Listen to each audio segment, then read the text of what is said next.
सचिवस्य प्रभवतो विवर्तायस्यैते वियदनिरतेजो भवनयः यतश्चाभूद्विश्वं चरमचरमुच्चावचमिदं नमामस्तत्ब्रह्मा परिमितसुखज्ञानममृतम्।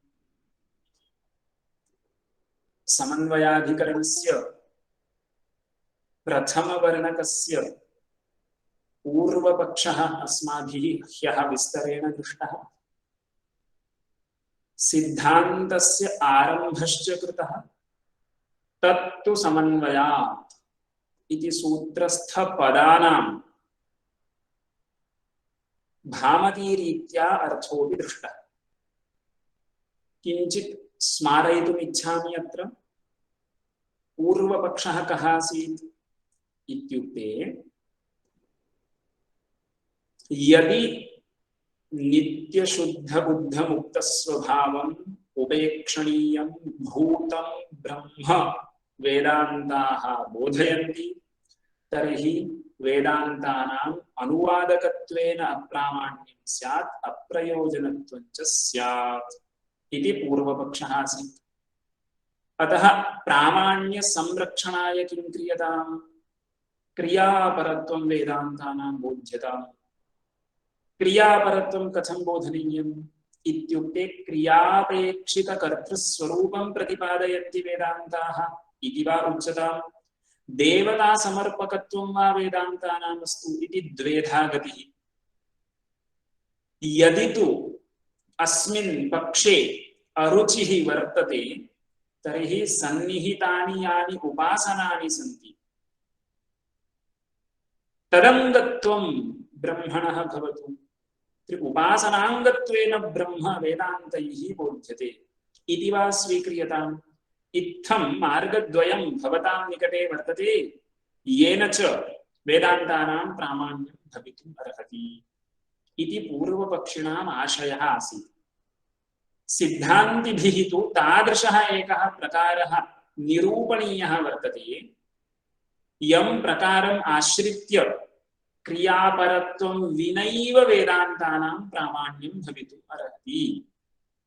वेदान्ताः क्रियापराः न, किन्तु प्रत्यगभिन्न ब्रह्मपराः एव इति निरूपणीयम्।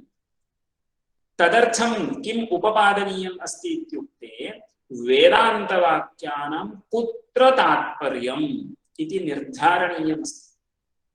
सिद्धान्तस्तु सर्वैः अस्माभिः ज्ञायते एव। सर्वेषां वेदान्तानाम् अद्वितीये ब्रह्मणि एव तात्पर्यं वर्तते इति अस्माकं सिद्धान्तः। इदं च तात्पर्यं कथं निर्णेयम् इत्युक्ते, तदर्थं मीमांसाशास्त्रे तात्पर्यग्राहकलिङ्गानि 6 निरूपितानि सन्ति। उपक्रमोपसंहारौ अभ्यासो पूर्वता फलम् अर्थवादोपपत्ति च लिङ्गं तात्पर्यनिर्णये इति प्राचीना कारिका काचित् वर्तते। एतादृशकारिकानुसारेण अस्माभिः ज्ञातुं शक्यते 6 तात्पर्यग्राहकलिङ्गानि सन्ति। उपक्रमोपसंहारयोः एकवाक्यत्वम्, अभ्यासः, अपूर्वत्वम्, फलवत्वम्, अर्थवादः, उपपत्तिः इति इमानि 6 तात्पर्यग्राहकलिङ्गानि सन्ति। एतानि उपयुज्य वाक्यसमूहानां तात्पर्यम् अस्माभिः निर्णेतुं शक्यते। अयमेव प्रधानो विचारः द्वयोरपि मीमांसयोः, तात्पर्यनिर्णयः कथम्। तदर्थं केचन न्यायाः पूर्वोत्तरमीमांसायां व्युत्पादिताः सन्ति। इमानि लिङ्गानि च सन्ति। प्रकरणादिना च तात्पर्यम् अवगन्तुं शक्यते इति स्थितिः। अद्य अस्माभिः किं चिन्तनीयमस्ति इत्युक्ते, सर्वेषां वाक्यानाम् अद्वितीये ब्रह्मणि तात्पर्यम् इति कथं निर्णेयम्। तत्र एकं लिङ्गम् अद्य अस्माभिः पठ्यते।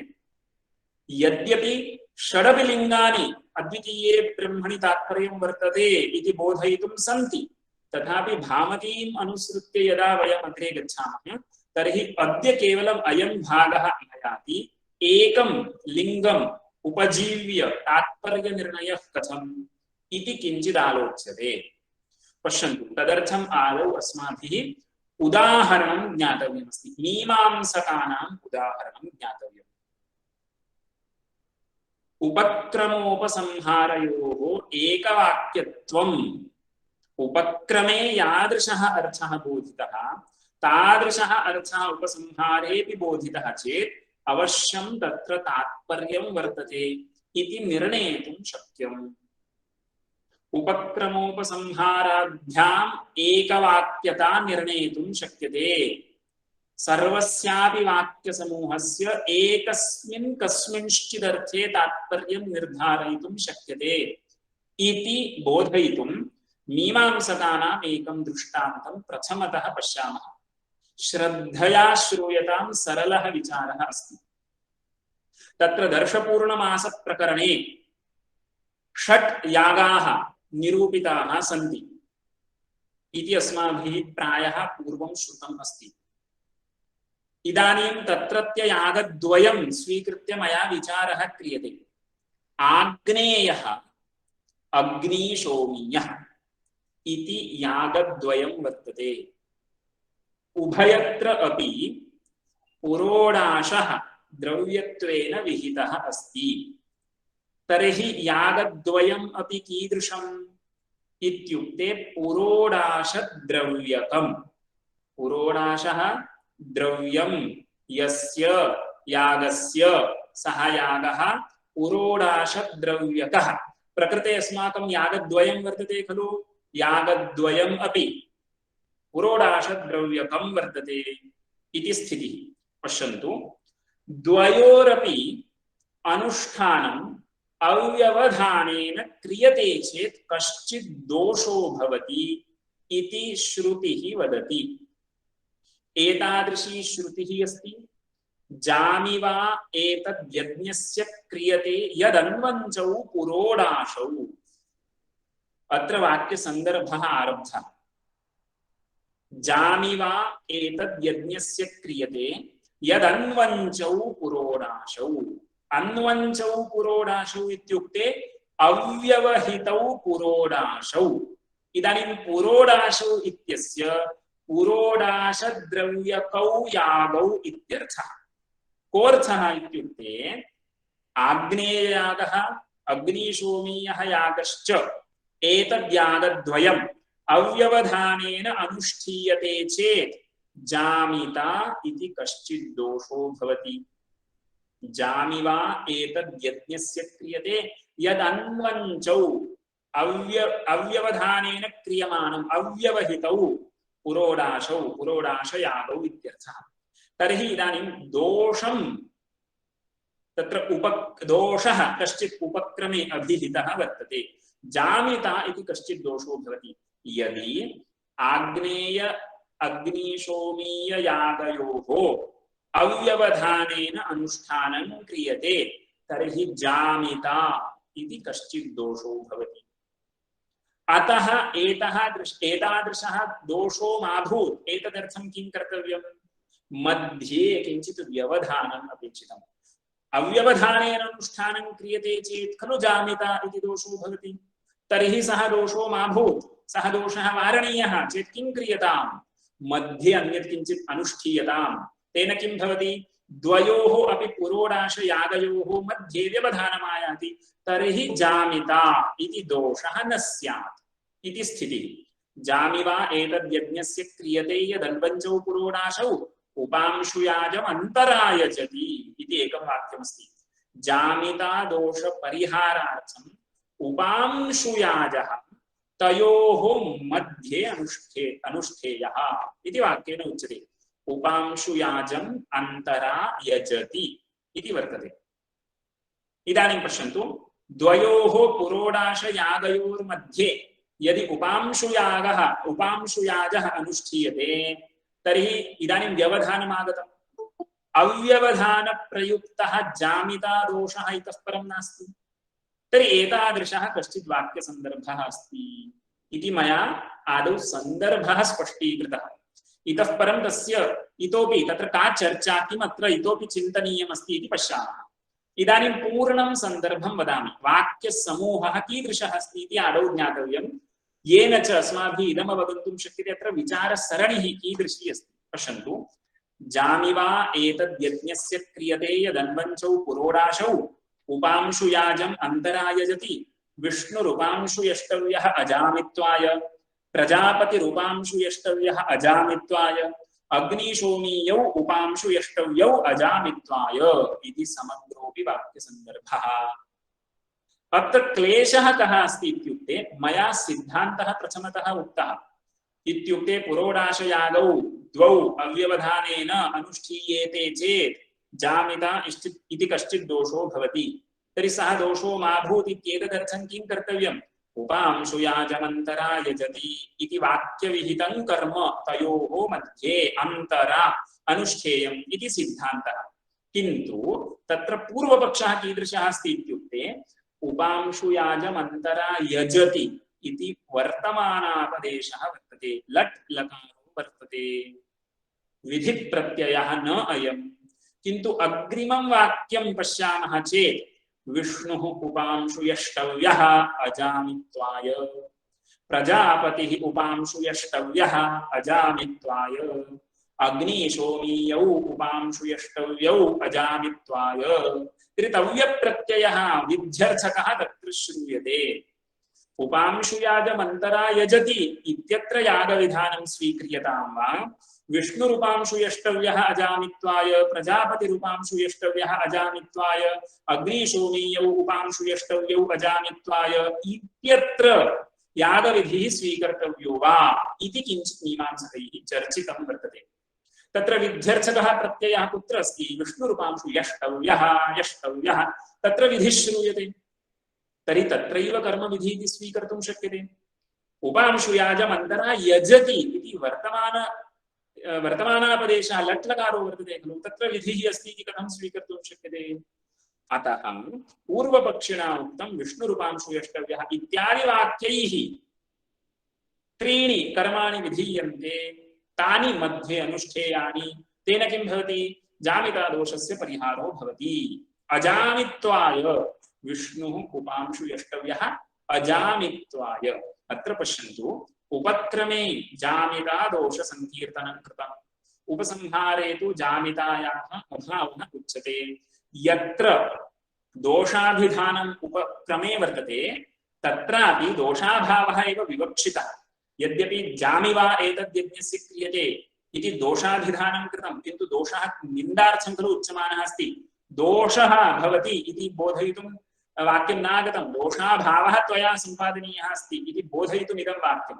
यत्र दोषेण उपक्रमः दोषाभावेन च उपसंहारो वर्तते तत्र मीमांसकैः किम् उच्यते इत्युक्ते उभयत्रापि दोषाभाव उपक्रमेपि प्रतियोगिविधया दोषः संकीर्तितः इत्युक्ते विवक्षितः दोषाभावः एव। तर्हि उपक्रमेपि जामित्वाभावः अस्ति, उपसंहारेपि जामित्वाभावः अजामित्वाय इति उक्तमस्ति। तर्हि उपक्रमोपसंहारयोः ऐक्यम् अवलोक्य अस्माभिः अवगन्तुं शक्यते अनयोः एकवाक्यता, नाम अनयोः वाक्ययोः एकवाक्यता वर्तते। अयं यः वाक्यसमूहः सः एकस्य वाक्यस्य कार्यं कुर्यात्, एकः एव उद्देश्यविधेयभावः अत्र अपेक्षितः अस्ति। एकं वाक्यम् इदं वाक्यसमूहत्वेन यत् प्रतीयते तद् बहूनि वाक्यानि इति न चिन्त्यताम्, इदम् एकं वाक्यम् इति निर्णेतुं शक्यते उपक्रमोपसंहारयोः ऐक्यं दृष्ट्वा। तर्हि इदानीम् एकः एव अंशः अत्र विधेयः इति स्थितिः। अन्यत् बहवः अंशाः उच्यन्ते चेत् वाक्यभेदः इति दोषः। वाक्यभेदः इत्युक्ते इमानि पृथक् वाक्यानि इति स्यात्। एकेन वाक्येन एकः एव उद्देश्यविधेयभावः बोधनीयः इति स्थितिः। यदि अत्र पश्यन्तु, इदानीं विचारं प्रविशामः। विष्णुरूपांशु यष्टव्यः अजामित्वाय इत्यत्र तव्यप्रत्ययः विध्यर्थकः वर्तते इति कृत्वा तद्वाक्यविहितमेकं कर्म लभ्यते। प्रजापतिरूपांशु यष्टव्यः इत्यत्र अन्यत् कर्म लभ्यते। अग्निशोमीयौ उपांशु यष्टव्य इत्यत्र एतेषु वाक्येषु यागविधानम् इति यदि स्वीक्रियते तर्हि त्रयः यागाः अत्र विहिताः भवन्ति इति स्थितिः। तदानीमिदम् एकं वाक्यं न स्यात्। यागत्रयम् अत्र विधीयते किंचित् फलोद्देशेन इत्युक्ते उद्देश्य विधेय भावत्रयम् अत्र स्वीकृतं स्यात्, एकवाक्यता प्रतीयमाना भज्येत। तर्हि इदम् एकं वाक्यम्, अस्य वाक्यसमूहस्य एकवाक्यता वर्तते, अर्थवादस्य विधिना सह एकवाक्यता वर्तते इति वक्तव्यं चेत् एकः एव अंशः अत्र विधेयः इति स्वीकर्तव्यम्। तर्हि सः कः भवतु इत्युक्ते उपांशुयाजमन्तरा यजति इत्यत्र लटः लेट्त्वम् आश्रित्य अनेनैव वाक्येन कर्म विधीयते। उपांशुयाग विधानम् एव अनेन एकेन वाक्येन कर्तव्यमस्ति इति सिद्धान्तः कृतः। कथम् अयं सिद्धान्तः आगतः? एकवाक्यता बलादागतः आगतः अयं सिद्धान्तः। एकवाक्यता कथम् इत्युक्ते उपक्रमे अपि जामित्वाभावः विवक्षितः अस्ति, उपसंहारे अपि जामित्वाभावः विवक्षितः अस्ति। तर्हि येन च वाक्यम् उपक्रम्यते, येन च उपसंह्रियते तदेव वाक्यार्थः। तत्र एकवाक्यता बलात् किं स्वीकर्तव्यं भवति? एकः अर्थः अत्र विधातुं शक्यते। अतः विष्णुरूपांशु यष्टव्यः प्रजापतिरूपांशु यष्टव्यः इत्यत्र यागविधिः स्वीक्रियते चेत् त्रयाणां विधानं स्यात्। तथा सति वाक्यभेदः स्यात्। इदम् एकं वाक्यमिति वक्तव्यं चेत् एकेन अर्थेन अत्र विहितेन भवितव्यम्। सः कः अर्थः इत्युक्ते मीमांसकैः एकवाक्यताबलात् किं स्वीकृतम्? उपांशुयाजमन्तरा यजति इति वाक्यविहितं कर्मैव अत्र तात्पर्यविषयः। इदम् उपांशुयागं उपांशुयाजं विधातुम् एव इदं वाक्यमित्युक्ते अयं वाक्यसमूहः एकवाक्यतापन्नः वाक्यसमूहः आगतः अस्ति इति मीमांसकानाम् उदाहरणम्। इदानीं पश्यन्तु, मया पङ्क्तिः पठ्यते, तदनुसारेण समन्वयं कर्तुं प्रयतामहे। ह्यः अन्ततो गत्वा अस्माभिः किं दृष्टमासीत् इत्युक्ते वेदान्तानाम् ऐकान्तिकीं ब्रह्मपरताम् आचिख्यासुः बहूनि वाक्यानि उदाहरति सदेवेति। तत्र मध्ये यतो वा इमानि भूतानि जायन्ते इति वाक्यं तु न उदाहृतं खलु, अतः भाष्यकाराणां काचित् न्यूनता अस्ति इति नैव शङ्कनीयम् इति भामतीकाराः उपदिशन्ति। कथम् इत्युक्ते इदं वाक्यं शब्दतः न उक्तं चेदपि पूर्वं शब्दतः उपन्यस्तमासीत्, इदानीं तु जगज्जन्मनाशकारणम् इति स्मारितं वर्तते, अतः कण्ठतः न उक्तम् इति भामतीकाराः वदन्ति इति ह्यः अस्माभिः दृष्टमासीत्। यतो वा इमानि भूतानि इति तु वाक्यं पूर्वम् उदाहृतं जगदुत्पत्तिस्थितिनाशकारणम् इति च इह स्मारितम् इति न पठितम्। एतावत्पर्यन्तं जातम्। अद्य मया यः अंशः एतावत्पर्यन्तं निरूपितः तद्बोधिकाः पङ्क्तयः इतः परं मया पठ्यन्ते। पश्यन्तु, येन हि वाक्यम् उपक्रम्यते येन च उपसंह्रियते तदेव वाक्यार्थः इति शाब्दाः। शाब्दाः इत्युक्ते वैयाकरणाः इति चिन्तनं न क्रियताम्। अत्र शाब्दाः इत्यनेन मीमांसकाः स्वीकर्तव्याः सन्ति। पश्यन्तु, येन हि वाक्यम् उपक्रम्यते येन च उपसंह्रियते तदेव वाक्यार्थः। तदेव बोधयितुं तद्वाक्यमागतं, तत्रैव वाक्यस्य तात्पर्यं वर्तते। तात्पर्यवान् विषयः वाक्येन यो बोध्यते स एव वाक्यार्थः इत्युच्यते। यथा विषं भुङ्क्ष्व इति क्रुद्धेन पित्रा पुत्रं प्रति उक्तं चेत् विषभोजनं कुरु, विषभोजनं तव इष्टसाधनम् इति वाक्यार्थो न, किन्तु प्रकरणानुसारेण वाक्यार्थः कः अवगम्यते? शत्रुगृहे भोजनं न कर्तव्यम् इति खलु तत्र तात्पर्यं। स एव तत्र वाक्यार्थो भवति। तद्वत् प्रकृते किं स्वीकर्तव्यं? येन हि वाक्यम् उपक्रम्यते येन च उपसंह्रियते तदेव वाक्यार्थः इति शाब्दाः। मीमांसकाः इत्थं नियमम् एकं वदन्ति। इदानीं तदीयम् उदाहरणं पश्यामः। अनन्तरं दार्ष्टान्तिके सदैव सौम्येदमग्रासीत् इति उपक्रमो वर्तते, तत्त्वमसि इति उपसंहारो वर्तते। तत्र का स्थितिः इति अस्माभिः चिन्तनीयं वर्तते। मया स्थलं यथामति स्पष्टीकृतमस्ति, पङ्क्तिसमन्वयो भवति न वा इति किञ्चित् पश्यन्तु। यथा उपांशुयाजवाक्ये अनूचोः पुरोडाशयोः जामिता दोष संकीर्तन पूर्वक उपांशुयाज विधाने तत्प्रतिसमाधानोपसंहारे च अपूर्व उपांशुयाज कर्म विधिपरता एकवाक्यता बलादाश्रिता। तस्य समग्रस्यापि वाक्यसमूहस्य एकवाक्यत्वं वर्तते। अतः एकेनैव अर्थेन अत्र तात्पर्य विषयेण भवितव्यम्। एकः एव अर्थः अत्र विधीयते इति वक्तव्यम्। अतः किं कृतम्? उपांशुयाजः अत्र विधीयते इति स्वीकृतम्।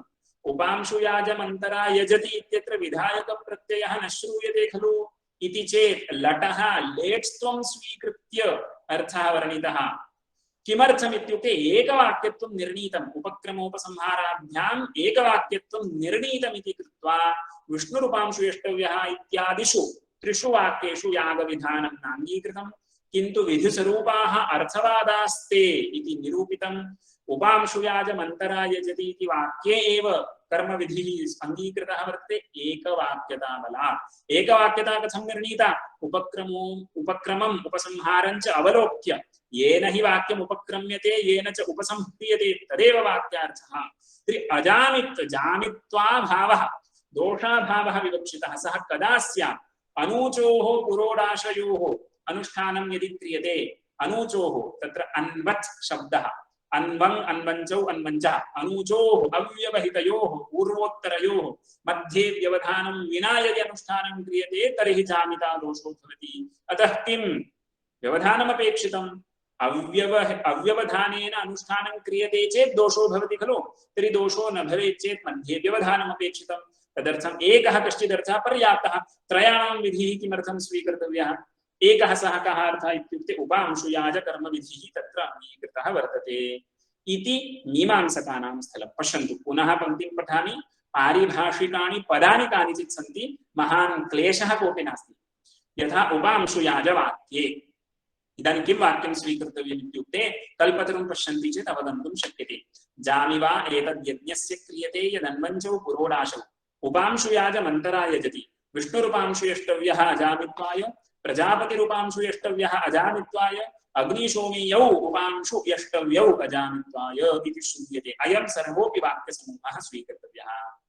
अनूचोः पुरोडाशयोः, इदानीं पुरोडाशयोः इत्युक्ते पुरोडाशद्रव्यकयागयोः इत्यर्थः। जामिता दोषसङ्कीर्तनपूर्वक उपांशुयाजविधाने तत्प्रतिसमाधान उपसंहारे च उपक्रमेऽपि दोषेण उपक्रमः वर्तते, तत्रापि दोषाभावः विवक्षितः। प्रतिसमाधान उपसंहार ग्रन्थेऽपि अजामित्वाय इति वर्तते। तर्हि एकवाक्यता बलात् एकवाक्यता अस्ति इति कृत्वा एकेन अर्थेन विहितेन भवितव्यं। सः कः अर्थः भवतु इत्युक्ते उपांशुयाजमन्तरा यजति इति तत्र निर्णयः कृतः मीमांसकैः। इदं दृष्टान्तभागो जातः। इतः परं दार्ष्टान्तिकं पश्यामः। दार्ष्टान्तिकं तु अस्माकं परिचितं स्थलम् इति कृत्वा सरलमस्ति। पश्यन्तु, एवम् अत्रापि इत्युक्ते बहूनि वाक्यानि उदाहृतानि खलु। तत्र प्रथमं वाक्यं स्वीकुर्वन्तु। छान्दोग्योपनिषदः सद्विद्याप्रकरणं वर्तते। षष्ठाध्यायस्य सद्विद्या इति नाम सद्विद्याप्रकरणं। सदेव सौम्येदमग्र आसीत् इति उपक्रमः वर्तते। नवकृत्वः तत्त्वमसि इत्यभ्यासो वर्तते, तेनैव उपसंहारो वर्तते इति सन्दर्भः सर्वेषाम् अस्माकं परिचितः एव। एवम् अत्रापि सदेव सौम्येदम् इति ब्रह्मोपक्रमात् तत्त्वमसि इति च जीवस्य ब्रह्मात्मना उपसंहारात् तत्परता एव वाक्यस्य प्रत्यदभिन्ने ब्रह्मणि एव सर्वस्यापि वाक्यस्य। इदानीं सर्वस्यापि वाक्यस्य इत्युक्ते एकवाक्यता बलादयम् एकः अर्थः इति निर्णयः कर्तव्यः। यद्यपि अयं वाक्यसमूहः प्रतीयते, किन्तु प्रत्येकं वाक्यानाम् अवान्तरतात्पर्यं भिन्नं चेदपि वस्तुतः अवान्तरतात्पर्यम् इति शब्दप्रयोगः नैव कर्तव्यः अस्ति। भामतीरीत्या अवान्तरतात्पर्यम् इति विवरणानुसारिभिः अङ्गीकृतमस्ति। इदानीं स्वार्थे तात्पर्यं नास्ति चेदपि समग्रस्यापि वाक्यसमूहस्य क्व तात्पर्यं? प्रत्यगभिन्ने ब्रह्मणि। प्रत्यगभिन्ने इत्यस्य कः? जीवाभिन्नं ब्रह्म इति एतावानेव अर्थः। कोऽपि महान् क्लेशो नास्ति। प्रत्यगभिन्ने ब्रह्मणि एव तात्पर्यम्। किमर्थं न्यायः स्मर्यताम्? येन च वाक्यम् उपक्रम्यते येन च उपसंह्रियते तदेव वाक्यार्थः। अत्र उपक्रमेऽपि अद्वितीयं वर्तते। उपसंहारे किं वर्तते? ऐतदात्म्यम् इदं सर्वम्। अद्वितीयमित्यनेनापि सर्वात्मकत्वम् उक्तम्। ऐतदात्म्यम् इदं सर्वम् इत्यनेनापि सर्वात्मकत्वं ब्रह्मणः उक्तम्। तर्हि एकवाक्यताबलात् उपक्रमोपसंहारयोः ऐक्यम् अस्ति इति कृत्वा एकः अर्थः अत्र तात्पर्यविषयीभूतो भवेत्। सः कः इत्युक्ते ब्रह्मपरता एव वाक्यस्य अवधिका वर्तते इति स्थितिः। पश्यन्तु, पुनः पठामि। एवम् अत्रापि सदेव सौम्येदम् इति ब्रह्मोपक्रमात् तत्त्वमसि इति जीवस्य ब्रह्मात्मना उपसंहारः तत्परता एव वाक्यस्य। पश्यन्तु, ह्यः मया अद्यैव मया यथा उक्तं तत् किञ्चित् स्मरन्तु। षडपि तात्पर्यग्राहकलिङ्गानि अत्र प्रदर्शयितुं शक्यन्ते, किन्तु भामती अनुसारेण इदानीं पठनं चलति इति कृत्वा एकं तात्पर्यग्राहकं लिङ्गम् अत्र प्रदर्शितं वर्तते। कथं समन्वयः इति तत्र अग्रे वदन्ति। एवं वाक्यान्तराणामपि पौर्वापर्य आलोचनया ब्रह्मपरत्वम् अवगन्तव्यम्।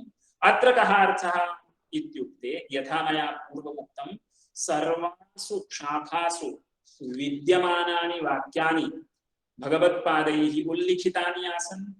तेषु अपि वाक्येषु उपक्रमादि पर्यालोचनं क्रियते चेत् अद्वितीये ब्रह्मणि एव तात्पर्यमस्ति इति अवगन्तुं शक्यते। कथं तात्पर्यं तेषु तेषु उपनिषत् सन्दर्भेषु निर्णेयम् इत्युक्ते यदा उपनिषद् भाष्यम् अस्माभिः पठ्यते तदानीं तत्रत्याः टीकाः काश्चन प्रसिद्धाः आनन्दगिरि आचार्याणां टीकाः सन्ति, अथवा अर्वाचीनं मुद्रणं यदि अस्ति एस् सुब्रह्मण्यशास्त्रिणां पुस्तकं यदि उपजीव्यते तर्हि टिप्पण्यादिषु तैः सम्यक् तात्पर्यग्राहकाणां लिङ्गानां प्रकृतस्थले कथं समन्वयः इति सर्वासु उपनिषत्सु तैः प्रदर्शितं वर्तते।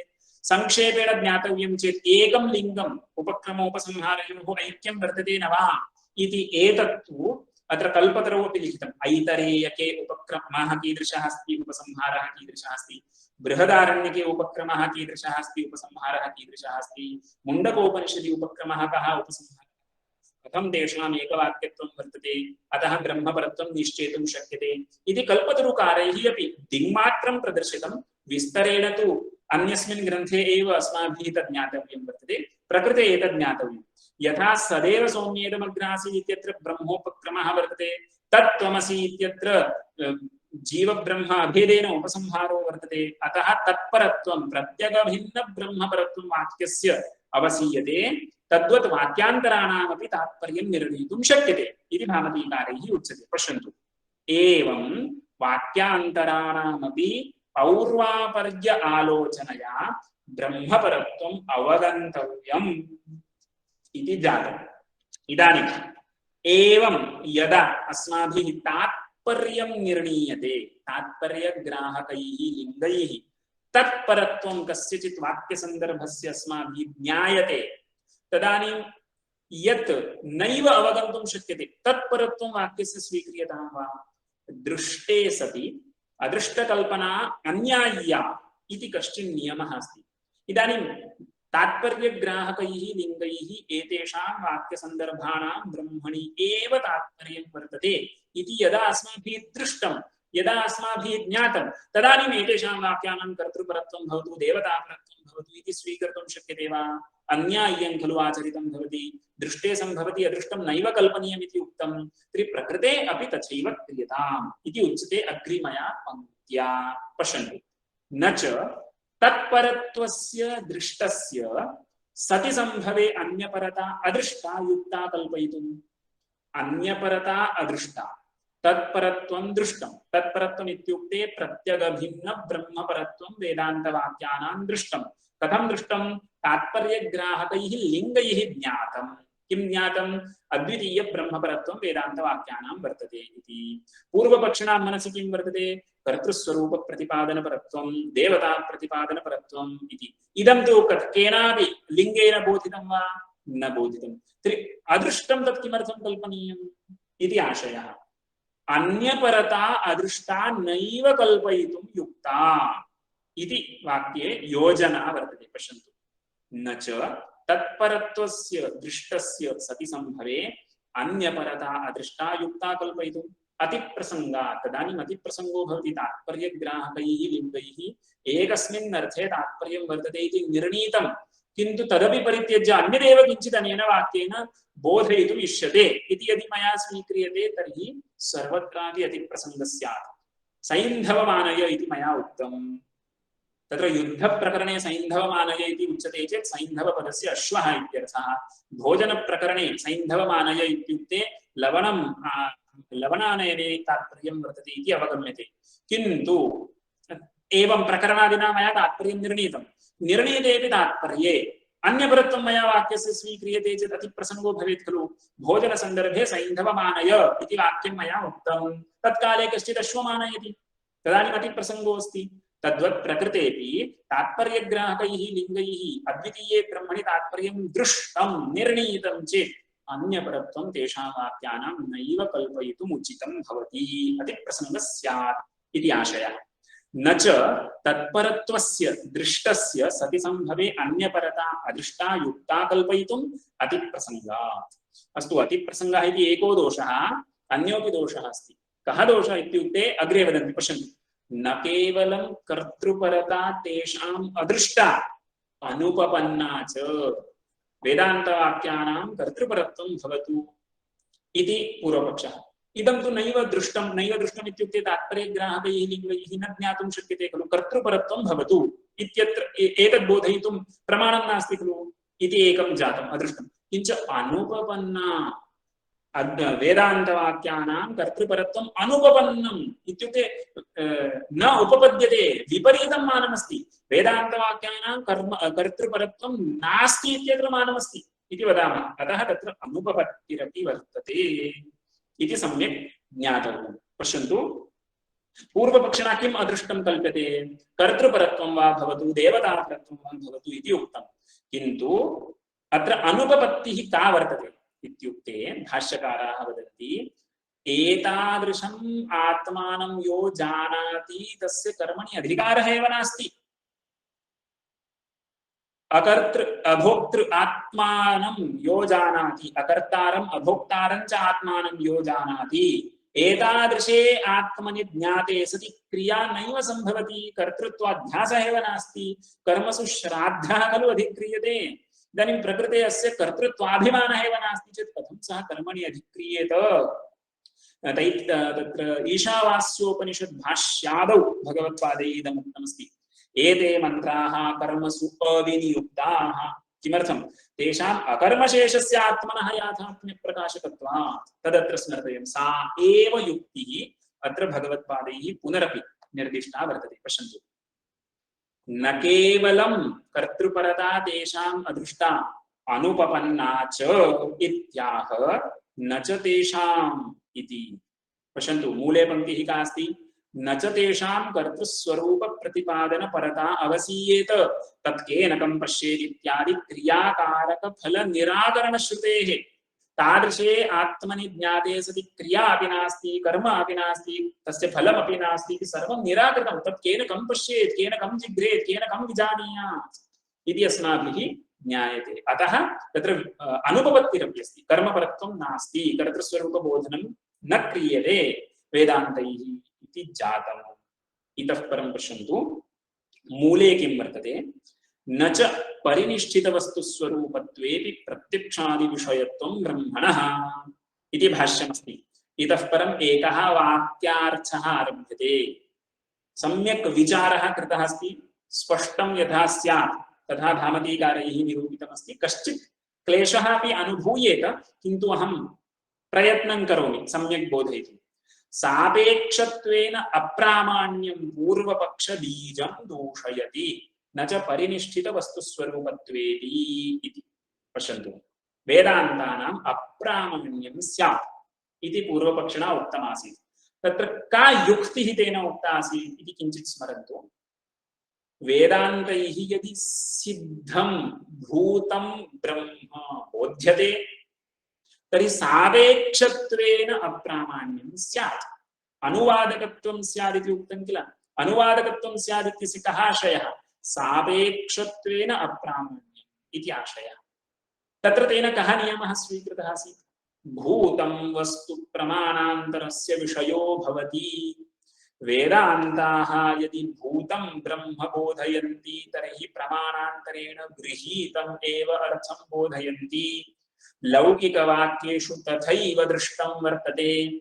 कश्चित् वदति नद्यास्तीरे पञ्चफलानि सन्ति। अस्य वाक्यस्य प्रामाण्यमस्ति वा? अनुवादत्वं वर्तते। किमर्थं? सः प्रमाणान्तरेण इमम् अर्थं ज्ञात्वा वदति। नद्यास्तीरे पञ्चफलानि सन्ति इति अनेन चक्षुषा दृष्टमस्ति। तर्हि पञ्चफलानि सन्ति इति अयम् अंशः तेन ज्ञायते। इदानीं ज्ञातमेव अर्थं पुनः बोधयति। तर्हि अधिगतम् अर्थं बोधयति। अनधिगतार्थबोधकत्वमस्ति चेत् प्रामाण्यमस्ति। प्रमाणान्तरेण गृहीतमेव अर्थं पुनर्बोधयति चेत् अनुवादकत्वलक्षणम् अप्रामाण्यं स्यात्। इदमेव तेन उक्तमासीत् सापेक्षत्वेन अप्रामाण्यं स्यात् इति। तर्हि सा युक्तिः खण्डनीया वर्तते। वेदान्ताः सिद्धं ब्रह्म बोधयन्ति चेत् सापेक्षत्वेन तेषाम् अप्रामाण्यमायाति इति यत् पूर्वपक्षिणा उक्तं तन्निराकरणीयं वर्तते। तदर्थं भगवत्पादैः पङ्क्तिरेका रचिता। का सा पङ्क्तिः? पश्यन्तु। सापेक्षत्वेन अप्रामाण्यं पूर्वपक्षबीजं दूषयति न च परिनिश्चितवस्तुस्वरूपत्वेऽपि प्रत्यक्षादिविषयत्वं ब्रह्मणः। तत्त्वमसि इति ब्रह्मात्मभावस्य शास्त्रमन्तरेण अनवगम्यमानत्वात् इति पङ्क्तिरस्ति। अत्र एकः वाक्यार्थः प्रस्तूयते भामतीकारैः। खण्डशः अर्थं ज्ञातुं प्रयतामहे। अयमभिसन्धिः इदमत्र तात्पर्यं वर्तते। पश्यन्तु। सिद्धं वस्तु बोध्यते चेत् अनुवादकत्वं स्यात् इति पूर्वपक्षिणा उक्तं। सम्यक् श्रूयताम्। सिद्धं वस्तु बोध्यते चेत् अनुवादकत्वं स्यात्। कदा अनुवादकत्वं? सिद्धं वस्तु बोध्यते चेत् अनुवादकत्वं स्यात् इति कथयितुः तव कः अभिप्रायः? इत्युक्ते सिद्धं वस्तु प्रमाणान्तरस्य विषयः खलु। तर्हि प्रमाणान्तरेण ज्ञातं वस्तु बोधयति इति कृत्वा अनुवादकं स्यात् तव वचनम् इति आशयः। प्रमाणान्तरेण ज्ञातम् अस्ति इति कृत्वा अनुवादः। किन्तु इदानीं जीवब्रह्म ऐक्यं यद् बोध्यते तत्तु प्रमाणान्तरेण ज्ञातुमेव न शक्यते। यत् प्रमाणान्तरेण ज्ञातुं शक्यते तत् पुनः वाक्येन बोध्यते चेत् वाक्यस्य अनुवादकत्वं स्यात्। यत्तु प्रमाणान्तरेण ज्ञातुं न शक्यते तदनेन वाक्येन बोधितं चेत् कथम् अनुवादकत्वम् इति मया संक्षेपेण वाक्यार्थस्य पर्यवसानं कुत्र भवति इति संक्षेपेण उक्तम्। अत्र इदानीं विचारः कथं कर्तव्यः इत्युक्ते पूर्वपक्षी पुंवाक्यं दृष्टान्तीकरोति। पौरुषेयं वाक्यमेकं स्वीकरोति।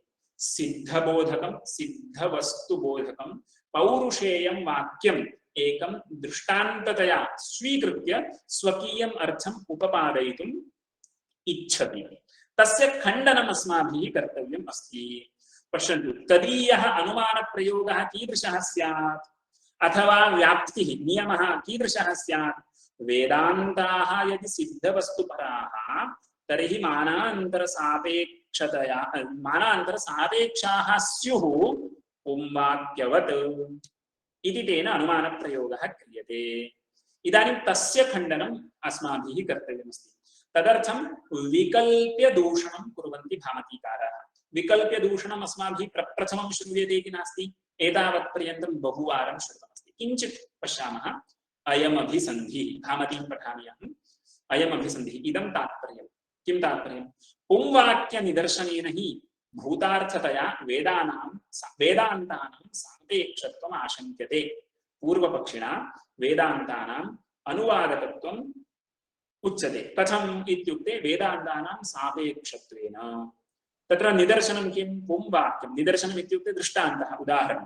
पुंवाक्यनिदर्शनेन हि भूतार्थतया यस्मात् वेदान्ताः भूतम् अर्थं बोधयन्ति तस्मात् ते मानान्तरसापेक्षाः स्युः पुंवाक्यवत् इति वदति पूर्वपक्षी। तत्र अस्माभिः प्रश्नः कर्तव्यः। तत्रैवं भवान् पृष्टो व्याचष्टां, मया भवान् पृष्टः, उत्तरं भवता वक्तव्यमस्ति। भवान् पृष्टो व्याचष्टां किं पुंवाक्यानां सापेक्षता भूतार्थत्वेन आहो पौरुषेयत्वेन। विकल्पं सम्यक् शृणु। पौरुषेयं वचनं किञ्चिदस्ति, पौरुषेयं वचनं किञ्चिदस्ति। अस्मिन् वचने किं मानान्तर सापेक्षत्वं वर्तते। पौरुषेयं वचनं नद्यास्तीरे पञ्चफलानि सन्ति इति किञ्चित् पौरुषेयं वचनम्। अस्मिन् वचने सापेक्षता वर्तते, मानान्तर सापेक्षत्वं वर्तते। किमर्थं वर्तते? तत्र को हेतुः? पुंवाक्ये मानान्तर सापेक्षत्वं वर्तते इत्यत्र को हेतुः? इदं पुंवाक्यमिति कृत्वा मानान्तर सापेक्षं वा भूतार्थम् इति कृत्वा मानान्तर सापेक्षं वा? सम्यक् चिन्तनीयं। पौरुषेयवाक्ये मानान्तर सापेक्षत्वं वर्तते, तत्र किं प्रयोजकं? यस्मात् तत् पौरुषेयम् अत एव मानान्तर सापेक्षम् इति त्वया उच्यते वा, यस्मात् भूतं वस्तु बोधयति इति कृत्वा सापेक्षत्वम् अस्ति वा इत्युक्ते किं वक्तव्यं? सम्यक् चिन्त्यते चेत् वक्तुं शक्यते पौरुषेयत्वेन सापेक्षत्वम् अस्ति इति वक्तव्यं। कुतः इत्युक्ते भूतार्थत्वेन सापेक्षत्वम् इति स्वीक्रियते चेत् अत्यन्तम् अतिप्रसक्तिः स्यात्। यत् यत् भूतार्थं तत्सर्वं सापेक्षम् इति स्वीक्रियते चेत् प्रत्यक्षादीनामपि प्रामाण्यं न वक्तुं शक्यते। उदाहरणं पश्यन्तु। चक्षुषा पुरोवस्थितं घटम् अहं पश्यामि, अयं घटः इति प्रत्यक्षज्ञानं जायते। तत्र किं प्रमाणम्? एतादृश प्रमाजनकं करणं किम् इत्युक्ते चक्षुरिन्द्रियं। प्रत्यक्ष प्रमाणम् इत्युक्ते चक्षुरिन्द्रियं तत्र प्रमाणम् इति मया उच्यते। किन्तु इदानीं घटः तु भूतं वस्तु। भूतार्थत्वम् अस्ति चेत् सापेक्षत्वम् आयाति चेत् चक्षुषा अपि भूतं वस्तु दृश्यते चेत् चक्षुषः अपि भूतार्थत्वेन सापेक्षत्वं स्यात्। सापेक्षत्वं च अप्रामाण्यकारणमिति त्वया उक्तं। तर्हि अनुवादकत्वम् अनुवादक सापेक्षत्वेन अनुवादकत्वम् इति कदा वक्तुं शक्यते? पौरुषेयवाक्यस्य सापेक्षत्वेन अनुवादकत्वम् अस्ति, तत्र अहं पृच्छामि सापेक्षत्वम् अस्ति इति त्वया उच्यते। तत्र किं प्रयोजकं? पौरुषेयत्वं कारणं वा अथवा भूतार्थत्वं कारणं वा? भूतार्थत्वं कारणमिति त्वया न वक्तुं शक्यते। तथा सति प्रत्यक्षादीनामपि भूतार्थत्वेन सापेक्षत्वम् आयाति, सापेक्षत्वाच्च अनुवादकत्वम् आयाति, ततश्च अप्रामाण्यम् आयाति। स्वीक्रियतां वा? न स्वीकर्तुं शक्यते। प्रत्यक्षम् अपि भूतं घटपटादिकं गृह्णाति, तथापि तत् प्रमाणं। तर्हि सिद्धं वस्तु गृह्णाति, भूतार्थत्वेन मानान्तर सापेक्षत्वम् इति त्वया न वक्तुं शक्यते इति स्थितिः। तर्हि एकः एव विकल्पः अवशिष्टः। कः विकल्पः इत्युक्ते पौरुषेयत्वादेव सापेक्षत्वम् इति वक्तव्यम्। तर्हि पौरुषेयत्वात् सापेक्षत्वं मानान्तर सापेक्षत्वम् आयाति चेत् वेदस्य तु अपौरुषेयत्वं वर्तते। तर्हि भवता वेदान्तवाक्यानां सापेक्षत्वेन अनुवादकत्वं स्यात् इति नैव वक्तुं शक्येत इति स्थितिः। पुनः क्रमं स्मरन्तु। वेदान्तवाक्यानां सापेक्षता अस्ति। तत्र दृष्टान्तः कः? पौरुषेयं वचनम्। अहं पृच्छामि पौरुषेयवचनस्य सापेक्षत्वं कस्मात् हेतोः स्वीक्रियते? पौरुषेयं वचनं मानान्तर सापेक्षम् इति त्वया स्वीकृतं खलु? तत्र किं कारणम्? विकल्पद्वयं क्रियते। भूतार्थत्वात् सापेक्षत्वं वा पौरुषेयत्वात् सापेक्षत्वं वा? यदि भूतार्थत्वं सापेक्षत्वेन अप्रामाण्यकारणम् इति उच्यते, तर्हि प्रत्यक्षादीनामपि भूतार्थत्वात् सापेक्षत्वेन अप्रामाण्यं स्यात्। तव अनिष्टं, त्वया तन्न स्वीक्रियते। अतः एका एव गतिरवशिष्टा। पुंवाक्यानां सापेक्षत्वं पौरुषेयत्वात् इति स्वीकर्तव्यं। तदानीं मम क्लेशो नास्ति। मया तु वेदान्तानां पौरुषेयत्वं नाङ्गीक्रियते, तर्हि वेदान्तानाम् अपौरुषेयत्वात् सापेक्षत्वं नायाति। सापेक्षत्वं नास्ति चेत् अनुवादकत्वेन अप्रामाण्यं न आयाति इति मदीयं मतं स्थिरं भवति। इदं किञ्चित् मनसि स्थापयन्तु। अहं इतोपि वाक्यार्थः न समाप्तः अस्ति, इतोपि महान् विचारः कर्तव्यः अस्ति। तथापि एतावत्पर्यन्तं यदुक्तं तत् किञ्चित् तस्य समन्वयो भवति वा इति पश्यामः। सापेक्षत्वेन अप्रामाण्यं पूर्वपक्षबीजं दूषयति, न च परिनिष्ठितवस्तुस्वरूपे न च परिनिष्ठितवस्तुस्वरूपत्वे अपि इति अयम् अभिसन्धिः। पुंवाक्य निदर्शनेन हि भूतार्थतया वेदान्तानां सापेक्षत्वम् आशङ्क्यते। तत्रैवं भवान् पृष्टो व्याचष्टां किं पुंवाक्यानां सापेक्षता भूतार्थत्वेन आहो पौरुषेयत्वेन। यदि भूतार्थत्वेन ततः प्रत्यक्षादीनामपि परस्पर अपेक्षत्वेन अप्रामाण्य प्रसंगः तानि अपि हि भूतार्थान्येव। अथ पुरुष बुद्धि प्रभवतया पुंवाक्यं सापेक्षम् एवं तर्हि तदपूर्वकाणां वेदान्तानां भूतार्थानामपि न अप्रामाण्यम् प्रत्यक्षादीनाम् इव नियतेन्द्रियलिङ्गादिजन्मना इति। एतावत् पर्यन्तं यः वाक्यसन्दर्भः तस्य अर्थः मया उक्तः वर्तते। इदानीं पंक्तिं पठित्वा अर्थं वदामि, प्रायः स्पष्टः। पुंवाक्यनिदर्शनेन हि भूतार्थतया वेदान्तानां सापेक्षत्वम् आशङ्क्यते, प्रायः स्पष्टः अस्ति। तत्र सिद्धान्तपक्षतः प्रश्नः क्रियते त्वया, पूर्वपक्षिणा उत्तरं वक्तव्यमिति। तत्रैवं भवान् पृष्टो व्याचष्टां किं पुंवाक्यानां सापेक्षता भूतार्थत्वेन आहो पौरुषेयत्वेन। पुंवाक्यानां सापेक्षता वर्तते, मानान्तर सापेक्षता वर्तते। तत्र किं कारणं किं प्रयोजकम् इति पृच्छामि। यस्मात् पुंवाक्यं भूतार्थं तस्मात् सापेक्षम् इति स्वीक्रियते वा। यस्मात् पुंवाक्ये पौरुषेयत्वं वर्तते तस्मात् सापेक्षत्वं वर्तते इति स्वीक्रियते वा। भूतार्थत्वेन आहो इत्युक्ते उत, आहो स्वित्, अथवा इति अर्थः। भूतार्थत्वेन आहो पौरुषेयत्वेन। यदि भूतार्थत्वेन तर्हि प्रत्यक्षादीनामपि परस्पर अपेक्षत्वेन अप्रामाण्यं स्यात्, अप्रामाण्य प्रसंगः। देन् प्रत्यक्ष प्रमाणम् अपि भूतं वस्तु विषयीकरोति। तर्हि प्रत्यक्षस्यापि भूतार्थत्वं वर्तते। भूतार्थत्वेन सापेक्षत्वम् आयाति इत्युक्ते प्रत्यक्षादीनामपि भूतार्थत्वेन सापेक्षत्वम् आयाति। सापेक्षत्वं च अप्रामाण्यप्रयोजकं। तर्हि प्रत्यक्षस्यापि अप्रामाण्यम् आयातं तव मते इति स्थितिः। यदि भूतार्थत्वेन ततः प्रत्यक्षादीनामपि परस्पर अपेक्षत्वेन अप्रामाण्यप्रसंगात् तानि प्रत्यक्षादीनि अपि हि भूतार्थान्येव। अस्तु, तर्हि प्रथमः पक्षः न स्वीकर्तुं शक्यते। तर्हि पक्षान्तरोपन्यासे अथ शब्दः उच्यते। अथ पुरुषबुद्धिप्रभवतया पुंवाक्यं सापेक्षं पौरुषेयत्वात्। पुरुषेण बुद्ध्या किञ्चित् विचिन्त्य विरचनं कृतम् इति कृत्वा पुरुषबुद्धिप्रभवतया पुंवाक्यं सापेक्षम् इत्युक्ते पौरुषेयत्वं सापेक्षत्वे प्रयोजकम् इति स्वीक्रियते चेत् एवं तर्हि, एवं यदि त्वया स्वीक्रियते तर्हि मम कोऽपि क्लेशो नास्ति। किमर्थं, वेदान्तानां तु पुरुषबुद्धिप्रभवत्वं नास्ति इति मया बहुधा उक्तम्। अथ पुरुषबुद्धिप्रभवतया पुंवाक्यं सापेक्षम् एवं तर्हि तदपूर्वकाणां वेदान्तानां भूतार्थानामपि न अप्रामाण्यं प्रत्यक्षादीनामिव नियतेन्द्रियलिङ्गादिजन्मना। प्रत्यक्षादीनां भूतार्थत्वमस्ति किन्तु अप्रामाण्यं तु नास्ति, सापेक्षत्वं नास्ति। तद्वत् अपौरुषेयाणां भूतार्थानामपि वेदान्तानाम् अप्रामाण्यं न स्यात् इति स्थितिः। एतदुपरि सः अग्रिमाम् आशङ्कां करोति। इतः परं सः किं वदिष्यति इत्युक्ते, मया भूतार्थत्वेन हेतुना वेदान्तानां पौरुषेयत्वं साध्यते, पौरुषेयत्वम् आगतं चेत् सापेक्षत्वम् आयाति। एतावता किं जातमस्ति, सापेक्षत्वे प्रयोजकं किं, पौरुषेयत्वं। वेदान्तानां तु पौरुषेयत्वं नास्ति इति मया सिद्धान्तिना उक्तम्। एतदुपरि पूर्वपक्षी किं करोति, भूतार्थत्वेन सापेक्षत्वं साक्षात् न साधयति। भूतार्थत्वेन पौरुषेयत्वं भवतु, पौरुषेयत्वेन सापेक्षत्वं भवतु, सापेक्षत्वात् अनुवादकत्वलक्षणम् अप्रामाण्यं भवतु इति अग्रे तत्र विचारस्य गतिः वर्तते। तं विचारम् इतोपि महान् विचारः अस्ति। इमं वाक्यार्थं श्वः समापयितुं शक्नुमः इति चिन्तयामि। अद्य तर्हि अत्रैव समाप्तिर्भवतु। प्रश्नाः इदानीं कर्तुं शक्यन्ते। अनन्तरं मङ्गलं कृत्वा सूचनाम् एकां वदामि।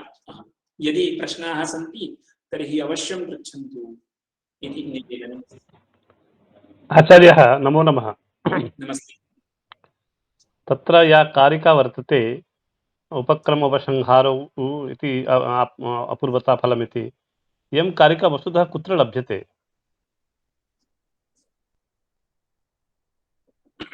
ममापि तद्विषये ज्ञानं नास्ति। अस्माभिः तु पाठे बहुवारं श्रुतम् अस्ति, किन्तु अत्यन्तं प्राचीन मीमांसाशास्त्रे कुत्रचित् स्यात्।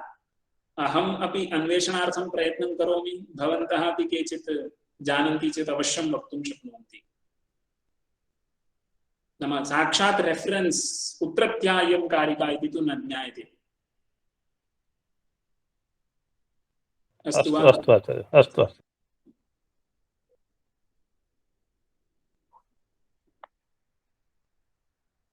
अन्यः प्रश्नः अस्ति वा भगिनि?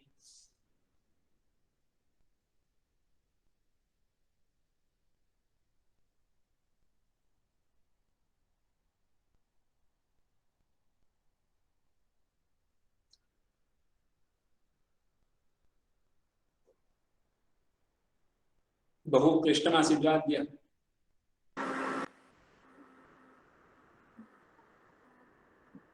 क्लिष्टः इति चिन्तयामि, किन्तु अग्रे गत्वा पुनः पुनः वाक्यानि अवलोक्य तत् परिहर्तुं शक्नुमः इति चिन्तयामि। अत्र पूर्वतन